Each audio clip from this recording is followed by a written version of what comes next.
તો છોટાઉદેપુરમાં ગોલા ગામડી પાસેની ચેકપોસ્ટ અંગે વિવાદ થયો છે, જેમાં ખાણ ખનીજ વિભાગની ચેકપોસ્ટ અધિકારીઓના ડ્રાઈવરના ભરોસે છે. રોયલ્ટી ચેક કરવાનું કામ રોયલ્ટી ઇન્સ્પેક્ટરનો ડ્રાઈવર કરતો હોવાનો દાવો છે. રોયલ્ટી ઇન્સ્પેક્ટર એન્ટ્રી કરાવવા માણસ જોઈએ તેવો ઉડાઉ જવાબ આપ્યો.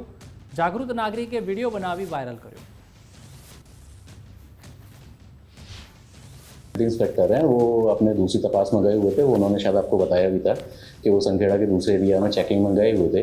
तो अगर उसके बिहाफ में जो चेक पोस्ट पे एक रजिस्टर मेंटेन करना रहता है या ये इंश्योर करना रहता है कि जो भी व्हीकल वहाँ से खनिज भरा हुआ वहाँ से जा रहा है और उस खनिज के लिए गाड़ी के साथ में रॉयल्टी है या नहीं है, तो वो इंश्योर करने के लिए ड्राइवर जस्ट जो भी था वहाँ पे उसके बिहाफ पर वो कर रहा था. That is nothing wrong. वो छुट्टी पर थे, उन्होंने आपको बताया था कि एक छुट्टी पर हर एक तालुका के लिए सबको ऑथराइज किया हुआ है, अलग अलग एम्प्लॉयज़ को ऑथराइज किया, उसमें नथिंग रॉन्ग. अगर वो उसके बिहाफ में in the absence of that employee अगर वो गवर्नमेंट के फेवर में कर रहा है तो नथिंग रॉन्ग. માણસ ના હોય કામમાં ગયેલા હોય તો કોઈ તો એન્ટ્રી કરવા માટે જોવે ને. ડ્રાઈવર ક્યાં સિક્યુરિટી બી સાથે જ હતા અમને. તો ચેકિંગ, હવે હું ચેકિંગ કરવા ગયો બહાર તો અહીંયા એન્ટ્રી મારે સાથે કરવા જોવાની.